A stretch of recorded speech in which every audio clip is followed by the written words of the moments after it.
एक गांव में एक बहुत ही गरीब परिवार रहता था।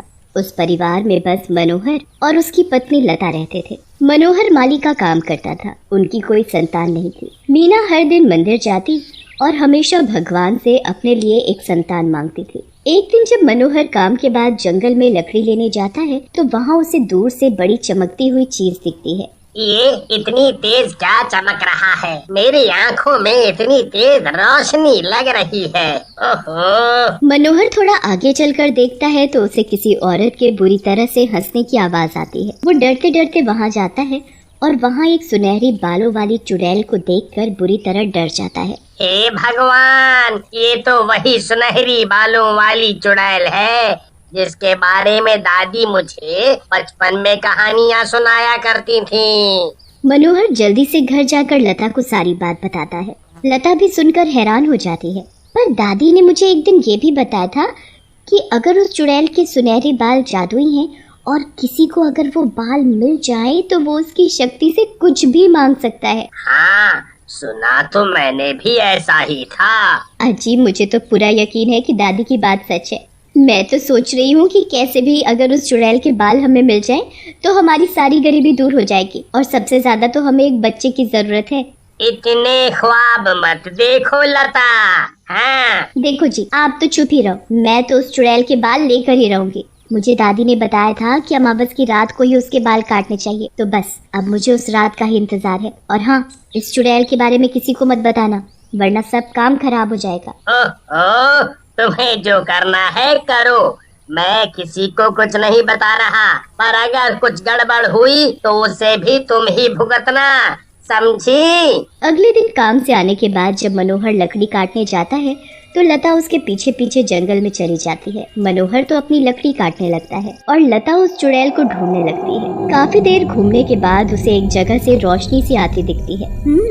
वहाँ जरूर कुछ है, मुझे जाकर देखना चाहिए। लता जाकर देखती है तो वो रोशनी एक गुफा के अंदर से आ रही होती है जहाँ सुनहरे बालों वाली चुड़ैल रहती है। लता छुपकर उस चुड़ैल को देखने लगती है। चुड़ैल एक बड़े शीशे के आगे खड़ी होकर अपने बाल काट रही होती है। उसके बाल इतने लंबे होते हैं कि पूरी गुफा में चारों ओर फैले हुए होते हैं। चुड़ैल अपने बालों को देख देख कर बहुत खुश हो रही होती है। मेरे जादुई बाल कितने सुंदर हैं। इनकी चमक ने ही तो मुझे आज तक जवान रखा है और हमेशा रखेगी। चुड़ैल जब अपने आप को शीशे में देखकर खुश हो रही होती है तो अचानक लता की नज़र वहाँ पर पड़ी कुछ लाशों पर जाती है जो बिल्कुल ऐसे सूखी पड़ी होती हैं जैसे उनके शरीर से सारा खून चूस लिया गया हो। लता का ये सब देखकर बड़ा दिमाग खराब होता है। वो इतना डर जाती है कि तुरंत वहाँ से अपने घर भागती है। लता के पड़ोस में काफी भीड़ हो रही होती है जिसे देखकर लता वहीं रुक जाती है। अरे शीला, यहाँ इतनी भीड़ क्यों हो रही है और ये कालू की बीवी इतना रो क्यों रही है? अरे कल रात से कालू का कुछ अता पता नहीं है। रात को यहीं घर के आंगन में सो रहा था पर सुबह वो वहाँ नहीं था। समझ नहीं आ रहा कि वो कहाँ चला गया। तुम्हें पता है परसों से मालती का पति भी गायब है। समझ नहीं आ रहा सब कहाँ गायब हो रहे हैं। ओह, ये तो बहुत बुरा हुआ। लता के दिमाग में वही सब घूम रहा होता है। रात बहुत हो जाती है और सब गांव वाले सो जाते हैं। लता को पता होता है कि वो चुड़ैल किसी न किसी आदमी को लेने जरूर आएगी, इसलिए वो जाग रही होती है और अपनी छत पर छुपकर उस चुड़ैल के आने का इंतजार करने लगती है। थोड़ी देर में लता का शक सच में बदल जाता है। चुड़ैल अपने लंबे सुनहरे बालों के साथ वहाँ आकर घूमने लगती है। आज मैं किसको लेकर जाऊं? किसको किसको किसको? मुझे लगता है मुझे किसी मोटे ताजे आदमी को लेकर जाना चाहिए, उससे मेरे बाल ज्यादा मजबूत होंगे। चुड़ैल फिर एक एक करके लोगों के घर में झांकने लगती है। उसके बाद उसे एक बहुत मोटा आदमी सोता हुआ दिखता है। चुड़ैल उस आदमी को अपने बालों में लपेटकर बाहर ले आती है और उड़ती हुई उस आदमी को अपनी गुफा में ले जाती है। हे भगवान, ये तो मोटे चाचा को भी ले गई। पर आखिर ये ऐसा क्यों कर रही है? मुझे इस बात का पता लगाना ही होगा। लता जंगल में जाती है और उस चुड़ैल की गुफा के बाहर खड़े होकर सब देखने लगती है। चुड़ैल गांव के उस आदमी को अपने बालों में लपेटे हुए होती है और उस पर कुछ जादू करने लगती है। मुझे छोड़ दो, मुझे जाने दो। आखिर तुम मेरे साथ क्या करना चाहती हो? तो मुझे यहाँ लाई हो। मैं तुझे इसलिए यहाँ लाई हूँ ताकि तुझे निचोड़कर तेरे खून को अपने बालों में लगाऊं और अपने बालों की चमक और जादुई शक्तियां बरकरार रख सकूं। आखिर इन्हीं शक्तियों की वजह से ही मैं आज तक जिंदा और जवान हूँ। उसके बाद चुड़ैल उस आदमी को अपने बालों में ऐसे जकड़ लेती है कि उस आदमी का सारा खून निचोड़कर चुड़ैल के बालों में बहने लगता है। खून मिलते ही चुड़ैल के बाल और चमकने लगते हैं। इनकी शक्तियाँ बढ़ते ही ये कितने ज्यादा खूबसूरत लगने लगते हैं, पर मुझे इनकी चमक बनाने के लिए हर दिन एक आदमी का खून अपने बालों को पिलाना ही होगा। ओह, ये चुड़ैल तो आदमियों के खून से अपने बालों की शक्तियों को बढ़ा रही है और इसलिए ये आज तक जिंदा है। मुझे जल्द ही इसका राज गांव वालों को बताना होगा, वरना ये गांव के सभी आदमियों को मार डालेगी। लता जल्दी से गांव वापस आती है और फिर उसके मन में अपने बच्चे को लेकर ख्वाहिश जागने लगती है। अगर मैंने इस चुड़ैल के बारे में बता दिया तो गांव वाले इस चुड़ैल के बाल नष्ट करके इसे मार डालेंगे, और अगर इसके बाल नहीं रहे तो मुझे मेरा अपना खुद का बच्चा कभी नहीं मिल पाएगा। लता बड़ी ही दुविधा में आ जाती है। वो सोचती है कि या तो वो गांव वालों को चुड़ैल का सच बताकर उनकी जान बचा ले या खुद उस चुड़ैल के बाल ले ले। लता को ये भी पता था कि चुड़ैल के जादुई बालों की शक्तियाँ तभी काम करेंगी जब तक चुड़ैल जिंदा है, इसलिए वो चुड़ैल के बाल लेने के बाद भी उसे मार नहीं सकती थी। लता यही सब सोचती हुई घर पहुंचती है तो मनोहर उसका घर पर पहले से ही इंतजार कर रहा होता है। इस वक्त तुम कहाँ से आ रही हो? मुझे सच सच बताओ। वो सच सच बताओ, क्या बात है?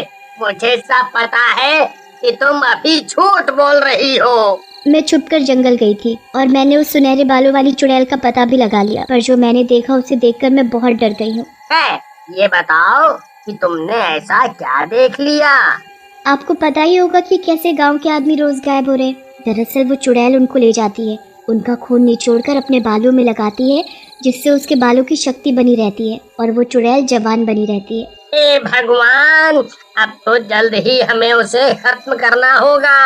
नहीं, आप ऐसा कुछ नहीं करोगे। उस चुड़ैल को मारने के लिए हमें उस चुड़ैल के बालों को नष्ट करना होगा, और अगर उस चुड़ैल के बाल ही नष्ट हो गए तो मेरा सपना कभी पूरा नहीं हो पाएगा। मुझे उसके जादुई बाल चाहिए ही चाहिए, आखिर उसी की मदद से मैं माँ बन सकती हूँ। मनोहर लता को बहुत समझाता है, पर वो मनोहर की एक नहीं सुनती और मनोहर को भी चुप रहने को कहती है। लता की जिद के आगे मनोहर झुक जाता है। उसके बाद सुनहरे बालों वाली चुड़ैल आए दिन किसी आदमी को उठा कर ले जाती। गांव वाले बड़े ही परेशान थे, पर उनको तो पता ही नहीं था कि ये सब सुनहरे बालों वाली चुड़ैल का काम है। मनोहर और लता अपना मुंह सिल लेते हैं और किसी को चुड़ैल के बारे में नहीं बताते। लता तो बस अमावस की रात का इंतजार करती रहती है कि कब वो रात आएगी और वो उस चुड़ैल के बाल काट कर अपने मन की सारी इच्छाएं पूरी कर पाएगी। कुछ दिनों बाद जब अमावस की रात आती है तो लता जल्दी से चुड़ैल की गुफा तक पहुंच जाती है। उसके एक हाथ में कैंची होती है और दूसरे हाथ में लालटेन। लता गुफा के बाहर छुपकर खड़ी हुई होती है कि अंदर से फिर किसी आदमी के चीखने की आवाज आती है। लगता है आज फिर इसने गांव के किसी आदमी को पकड़ लिया, पर मुझे क्या, मुझे तो बस बाल काटने हैं और यहाँ से फटाफट निकलना है। लता जैसे ही छुपकर गुफा के अंदर जाने लगती है तो उसकी आंखें फटी की फटी रह जाती हैं। चुड़ैल तो उस रात उसी के पति मनोहर को अपने बालों में लपेटे हुए होती है। आज तो तेरी बारी है, आज मैं तेरे खून से अपने बालों की शक्ति बढ़ाऊंगी। ओह, ये तो मेरे ही पति है, अब मैं क्या करूं? इनको कैसे बचाऊं? बचाओ, मुझे कोई तो बचाओ, अरे बचाओ। लता को कुछ समझ नहीं आ रहा होता कि वो अपने पति को कैसे बचाए। मनोहर की जान बस निकलने ही वाली होती है कि लता जल्दी से लालटेन चुड़ैल के बालों पर फेंक देती है, जिससे चुड़ैल के सुनहरे बालों में आग लग जाती है। अरे अरे ये क्या हो गया? मेरे बाल, पानी कहाँ है, पानी कहाँ है? मैं आग कैसे बुझाऊं? चुड़ैल पागलों की तरह चिल्लाने लगती है और इधर उधर पानी के लिए भागने लगती है, पर उसे कहीं पानी नहीं दिखता। चुड़ैल की ताकत खत्म होने लगती है। कुछ ही देर में चुड़ैल के सारे बाल जल जाते हैं और वो गंजी हो जाती है। गंजी होने के बाद जैसे ही चुड़ैल अपना चेहरा शीशे में देखती है तो वो ये बर्दाश्त ही नहीं कर पाती और उस शीशे में ही समा जाती है। तुमने मुझे बचा लिया लता, वरना तो मैं आज मर ही जाता। अब मुझे समझ आ गया कि ऐसे कुछ भी हासिल करना गलत है। 1 साल बाद उनके घर एक बेटी भी जन्म लेती है और मनोहर को एक अच्छी जगह पर काम भी मिल जाता है। दोनों बहुत ही खुशी खुशी अपनी बेटी के साथ रहते हैं।